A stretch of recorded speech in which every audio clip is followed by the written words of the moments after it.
Atenção, este episódio tem um óleo filosófico, um erro intencional cujo esclarecimento poderá ser encontrado no final do episódio seguinte, a seguir ao genérico musical. Obrigado e boa viagem. Para, escuta e pensa. Segunda temporada, episódio 3. Quem escreve o teu diário? Bonjour, ça va? Vamos imaginar.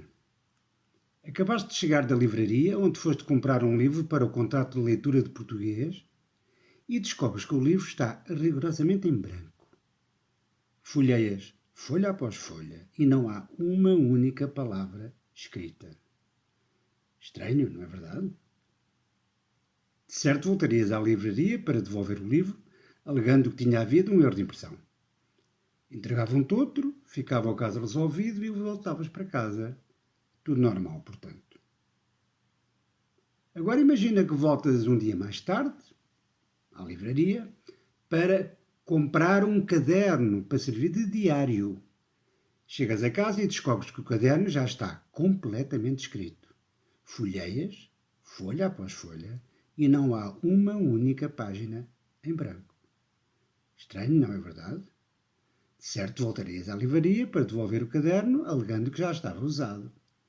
Entregavam-te outro, ficava o caso resolvido e voltavas para casa. Tudo normal, portanto. Tudo normal? Porquê? É suposto um livro já está escrito, certo?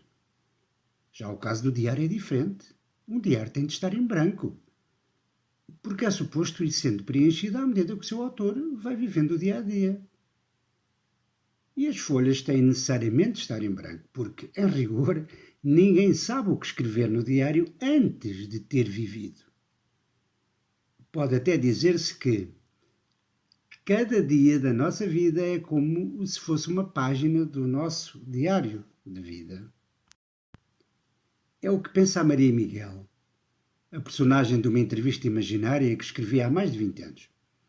Foi o primeiro de dezenas de textos que, entretanto, fui escrevendo a pensar nos meus alunos, para lhes explicar a matéria de filosofia de uma forma diferente do habitual, mais criativa e fora da caixa. Nesse diálogo, que foi pensado como uma entrevista de rádio, o convidado é o filósofo francês Jean-Paul Sartre. A dada altura, a Maria Miguel, a jovem entrevistadora, afirma o seguinte: a nossa vida é um livro em branco que nós próprios vamos escrevendo e de que somos os únicos autores. Nesta frase está presente uma teoria filosófica muito interessante sobre o problema do livre-arbítrio. É habitualmente designada por libertismo. Vou apresentar-te agora as ideias principais desta teoria. Se me quiseres ouvir, sim, se quiseres, porque os libertistas acham que és tu quem decide se ficas ou não aqui a ouvir-me. Se me quiseres ouvir, dizia eu então, ficarás a conhecer a tese do libertismo e os argumentos principais que a sustentam. Lembras-te, de certo, do determinismo radical, a teoria que estudámos e analisámos no capítulo anterior. Os deterministas radicais defendem que tudo o que acontece no universo é determinado por leis físicas, incluindo aqui as ações humanas. Por isso, conclui que existe determinismo e que não existe livre-arbítrio. Pois bem, o libertismo defende que apenas o universo físico é determinista. A vontade e a consciência humana não são determinadas pelas leis físicas do universo. Jean-Paul Sartre, o entrevistado de que falei há pouco, expressa essa ideia assim: não há determinismo, o homem é livre, o homem é liberdade. Estamos sós e sem desculpas. É o que traduzirei dizendo que o homem está condenado a ser livre. Condenado porque não se criou a si próprio. E, no entanto, livre, porque, uma vez lançado no mundo, é responsável por tudo quanto fizer. Como podes verificar, o libertismo é também uma teoria incompatibilista, mas no sentido oposto ao do determinismo radical. Ambos defendem que determinismo e livre-arbítrio são incompatíveis. A diferença está em que o libertismo, aqui exemplificado por Sartre, defende que existe livre-arbítrio e, portanto, não existe determinismo. Vamos agora ver porquê. São dois os argumentos principais do libertismo. O primeiro apela a uma experiência intuitiva que todos nós temos, a experiência de fazermos escolhas. Em termos mais rigorosamente filosóficos, este argumento é habitualmente designado por argumento da experiência imediata da vontade. Isto quer dizer que todos nós temos a experiência de sermos confrontados com várias hipóteses e que, em função da nossa vontade, escolhemos livremente. Quando decidimos fazer a ação X e não Y, por exemplo, continuar a estudar ou ir trabalhar, vivemos uma experiência de escolha. Esta experiência de escolha é, portanto, um facto da consciência, ou seja, é algo que acontece realmente, não é um sonho ou uma ilusão. Ora, livre-arbítrio é ter a possibilidade de escolha, certo? Logo, existe livre-arbítrio, conclui o libertista. O segundo argumento que escolhi para te apresentar aqui pode ser encontrado no diálogo imaginário com Sartre. Designa-se habitualmente por argumento da criação artística, uma vez que faz uma analogia entre a liberdade do artista ao criar a sua obra de arte e a liberdade do ser humano ao decidir o que fazer na sua vida. Aceitamos pacificamente que o artista é livre de criar o que quiser. Um exemplo. Perante a tela em branco, é o pintor quem decide livremente o que pintar. Seres ou objetos reais, pintura figurativa, ou formas abstratas, utilizar cores quentes ou cores frias, etc. Portanto, as escolhas do artista são incondicionadas, não são determinadas e são fruto da sua própria vontade. O mesmo acontece com a vida de seres humanos, diz o libertista, de onde se conclui que a vontade humana é livre. Na entrevista imaginária com o filósofo, a Maria Miguel utiliza, como vimos, uma analogia semelhante. Ela não fala, como Sartre, em pintar um quadro que está em branco, mas em escrever um diário que está em branco. Mas a ideia é a mesma. Poder-se-ia dizer que, de acordo com o libertismo, há apenas 2 páginas no diário das nossas vidas que não dependem das nossas escolhas. O nascimento, que aconteceu independentemente de nós, e a morte, que não podemos evitar. Todas as outras folhas, ou seja, todos os outros dias, estão rigorosamente em branco.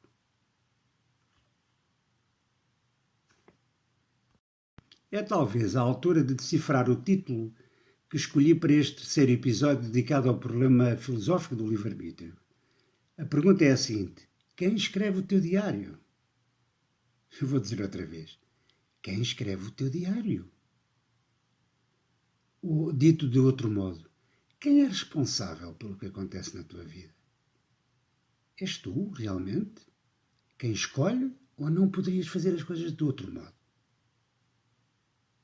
O libertismo não tem dúvidas. O livre-arbítrio é real e somos nós quem decide, livre e autonomamente, o que fazer das nossas vidas. Quanto à pergunta sobre o diário, a resposta libertista é: claro que sou eu que escrevo o meu diário. Podíamos até fazer um exercício e compararmos com clareza as teorias que já estudamos. Vamos fazer a pergunta ao fatalista e ao determinista radical e imaginar como responderiam. Preparado? Sim? Aqui vai então. Fatalista, quem escreve o teu diário? Responde o fatalista: é o destino. Tudo o que nos acontece e nos acontecerá já está escrito que assim seja. É como se o diário estivesse escrito com uma tinta invisível para nós. Está lá tudo, mas nós é que não conseguimos ver. Nós somos apenas a caneta que escreve. Mas o escritor é o destino. nós limitamos-nos a escrever exatamente o que já lá estava. Agora é a vez de repetirmos a pergunta, mas para o determinista radical. Quem escreve o teu diário, também achas que o diário já está escrito? Não, não está nada escrito, responde o determinista radical. Ninguém sabe o que vai ser o futuro, por isso não está nada escrito. Sabemos apenas que o que for escrito, sê-lo-á em função da conjugação de causas e efeitos que já vêm de trás. E sabemos que essas sequências ou cadeias causais vão levar-nos a fazer determinadas escolhas. Só que essas escolhas são inevitáveis. São essas e não poderiam ser outras. Por isso, somos nós quem escreve as páginas com as nossas escolhas. É verdade. Mas essas escolhas não são realmente nossas. Bom, vamos lá voltar ao libertismo. Todas as teorias filosóficas têm um ponto forte principal. Qual é então o ponto forte mais evidente do libertismo? O ponto forte desta teoria parece ser o facto de todos nós estarmos familiarizados com a ideia de escolha. Repara, a sociedade, através de normas como recompensa ou castigo ou responsabilidade, parece pressupor a existência do livre-arbítrio. Até a própria linguagem tem o livre-arbítrio como pano de fundo, digamos. Todas as línguas têm palavras a exprimir essa convicção. Guilty or not guilty. Ouvimos já inúmeras vezes em filmes ou séries em língua inglesa. Um famoso fora da lei americano, Billy the Kid, teve a sua cabeça a prémio através de cartazes onde se prometia uma recompensa a quem o capturasse, dead or alive. Por tudo isto, podemos concluir que o libertismo é consistente com a crença de que somos livres e realizamos escolhas pelas quais somos responsáveis. No entanto, como sempre acontece na filosofia, também há objeções que se podem colocar a esta teoria. Vou apresentar-te 3 dessas objeções. Em primeiro lugar, detectamos uma dificuldade na distinção entre cérebro e mente. Segundo o libertismo, existe uma diferença fundamental entre o cérebro e a mente. O cérebro, a entidade física, obedece às leis deterministas do mundo físico, enquanto que a mente não é determinada. Ou seja, defende que uma coisa não física, a mente, interfere com os fenómenos do mundo físico, as ações. Admitindo que a mente só pode interferir no corpo se também for física, colocam-se 2 hipóteses. Ou, hipótese 1, a mente não é física e por isso não interfere no corpo. Ou, hipótese 2, a mente é física e nesse caso também obedece ao determinismo da natureza. Em qualquer dos casos, a conclusão é a mesma.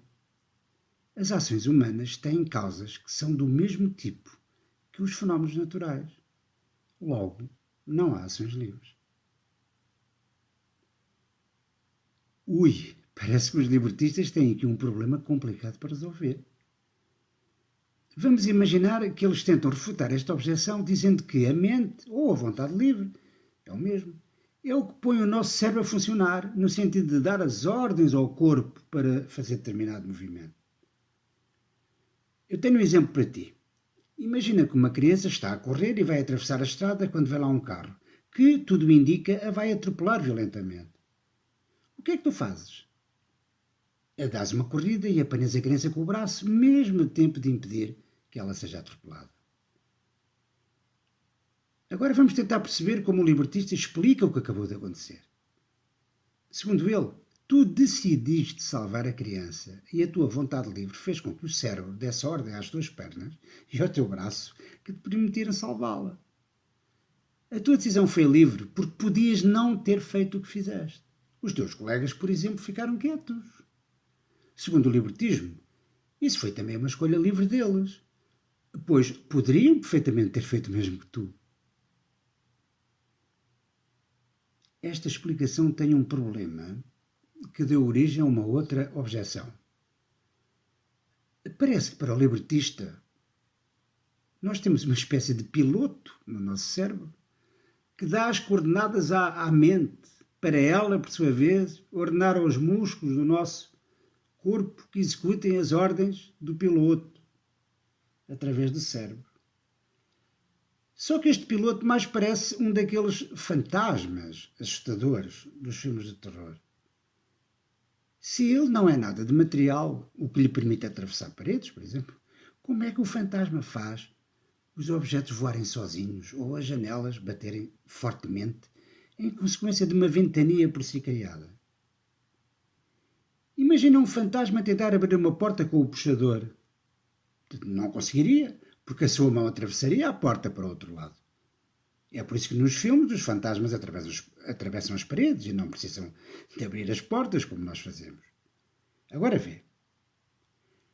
Se não consegue tocar na porta, porque a porta é física e ele não, como consegue ele fazer com que a porta arranje a abrir ou feche com estrondo só para nos assustar? O mesmo se passaria com a relação mente-cérebro. Se a mente não é física e palpável, como poderia tomar decisões para o cérebro e o corpo executarem?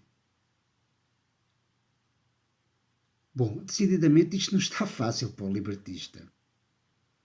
E não vai ficar melhor quando lhe contarmos uma série de experiências realizadas pelo psicólogo americano Benjamin Libet, que, como irás ver, são muito embaraçantes para a causa libertista. As experiências contam-se em poucas palavras. Benjamin Libet fez um convite a várias pessoas para observar e registar em eletroencefalogramas o que acontecia no cérebro quando se tomava uma decisão, como, por exemplo, levantar um braço ou mexer um dedo. Bom, os fisiologistas já sabiam que se verificam sinais elétricos no cérebro uma fração de segundos antes dos movimentos. Mas o que Libet queria verificar era quando acontecia a decisão. E foi isso que perguntou aos voluntários das experiências. Antes de te revelar o resultado, vou pedir-te que te coloques no papel de um libertista e me respondas a esta pergunta. Se, segundo o libertismo, é a mente que decide e comunica a decisão ao cérebro, o que é suposto que aconteça em primeiro lugar? A decisão da mente ou a atividade do cérebro? Pois é óbvio que o libertista estaria à espera que a decisão acontecesse antes, certo? Certo, mas é errado. Eu explico. É certo que ele esperaria isso, mas é errado porque não foi isso que aconteceu. O que a experiência mostrou foi que o momento que os participantes relataram como sendo o momento da decisão ocorria depois dos impulsos cerebrais e antes do movimento em si. Isso parece significar que a sensação de ter tomado uma decisão não correspondia ao que causava o movimento, uma vez que os eletroencefalogramas mostraram que a atividade do cérebro acontecia antes da experiência subjetiva de realizar a escolha. Estás a ver o impacto destas experiências para o problema do livre-arbítrio, não estás? Será que o cérebro dos participantes realmente já tinha decidido antes da suposta decisão da mente? Será que a sensação de escolha é afinal apenas uma ilusão? Isto quer dizer que o problema ficou resolvido aqui? Nada disso. O que aconteceu foi o aparecimento daquilo a que podemos designar por neurociência do livre-arbítrio. Há várias outras opções em cima da mesa. Será que as experiências provam realmente que não há livre-arbítrio? Não estaremos a confiar demasiado no relato dos voluntários da experiência? Por exemplo, pode acontecer que a percepção da escolha seja atrasada no cérebro em relação à decisão em si. Se isso for verdade, a decisão foi realmente tomada antes, embora as pessoas tenham tido a percepção dela apenas uns décimos de segundo depois. Nesse caso, as experiências dão prova que não existe livre-arbítrio. Outra hipótese é considerar que existe realmente uma decisão livre, mas que ela é tomada pelo inconsciente, o que não permitiria a sua detecção num eletroencefalograma. Como vês, o problema do livre-arbítrio está longe de estar resolvido. É por isso que se trata de um problema genuinamente filosófico. Bom, mas eu tinha dito que ia apresentar 3 objeções ao libertismo e ainda só apresentei 2. Faltava esta. O estatuto especial que o libertismo atribui aos seres humanos, sermos os únicos a dispor do livre-arbítrio, ao contrário de todos os outros seres existentes no universo, conduz inevitavelmente a esta pergunta: porquê um poder especial para os seres racionais? O que existe de tão especial na racionalidade e na espécie humana que justifique estar acima das leis da natureza? O que faz de nós special ones? É verdade que o libertismo não defende que nós podemos escolher tudo. Um filósofo e escritor espanhol, Fernando Savater, afirma no seu livro famoso intitulado Ética para um Jovem que, e eu cito, ser livre não é ser omnipotente. E diz ele, não somos livres de escolher o que nos acontece, mas somos livres de responder desta ou daquela maneira ao que nos acontece. Um outro filósofo espanhol, Ortega y Gasset, escreveu um dia: eu sou eu e as minhas circunstâncias. A ideia é a mesma, como podes ver, e pode ser sintetizada nesta frase. Nas nossas vidas há situações que não escolhemos e não podemos evitar, e outras em que as escolhas são de facto nossas. Esta ideia pareceu prometedora a alguns filósofos. E se a solução estiver, afinal, num meio termo? Ou seja, existir determinismo nas nossas ações nuns casos e existir livre-arbítrio noutros. Esta teoria será por nós abordada e analisada no próximo episódio. A despedida, depois do início em francês em homenagem a Jean-Paul Sartre, será agora em espanhol, como reconhecimento do contributo de Fernando Savater e Ortega y Gasset para este episódio. Adeus.